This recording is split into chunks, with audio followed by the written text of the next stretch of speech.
श्री धनलक्ष्मी स्तोत्रम। यह स्तोत्र भगवान शिव के द्वारा माता पार्वती की प्रार्थना पर बताया गया है। यह श्री धनलक्ष्मी स्तोत्रम सनातन धर्म के पवित्र ग्रंथों में से एक है, जिसमें दरिद्रता दूर करने और धन, वैभव एवं समृद्धि प्रदान करने की महिमा वर्णित है।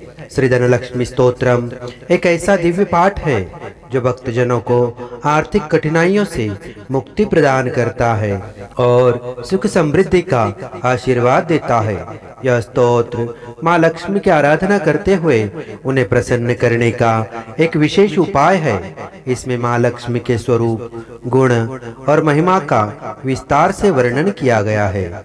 इस स्तोत्र का नियमित पाठ करने से दरिद्रता और आर्थिक संकट समाप्त होते हैं।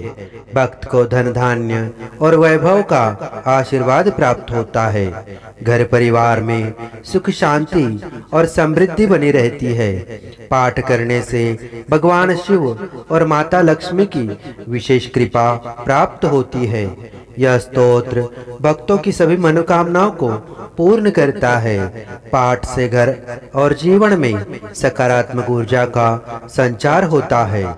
श्री धनलक्ष्मी स्तोत्रम न केवल धन की देवी लक्ष्मी की कृपा पाने का साधन है, बल्कि यह आध्यात्मिक जागृति और जीवन के उद्देश्य की प्राप्ति का मार्ग भी है। श्रद्धा और विश्वास के साथ इसका पाठ करने से भक्त के जीवन में समृद्धि और शांति का संचार होता है।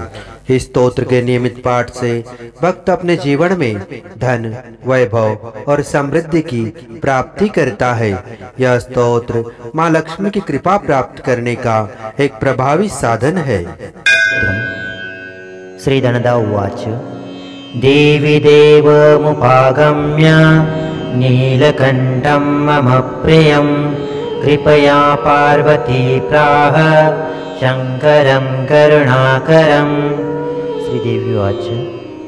ब्रूहि वल्लभ साधूनां दरिद्राणां कुटुम्बिनां दरिद्रतरणोपाय मञ्जस्सैव धनप्रदम्। श्रीशुवाच।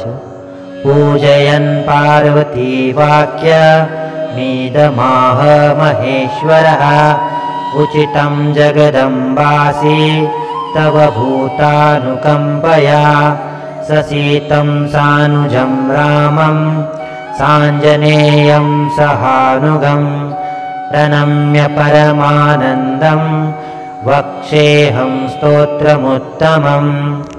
धनदं श्रद्धदानानां सद्यः सुलभकारकं योगक्षेमकरं सत्यं सत्यमेव वचो मम। पठन्तः पठ्यन्तोऽपि ब्रह्मणैरास्तिकोत्तमे धनलाभो भवेदाशु नाशमेति दरिद्रता। भूभवांश भवां भुक्ते भुक्तिकल्पलतां शुभां प्रार्थयेत्तां यथा कामं कामधेनु स्वरूपिणीं। धनदे धनदे देवी दानशीले दयाकरे त्वं प्रसीद महेशानि यदर्थं प्रार्थयाम्यहं।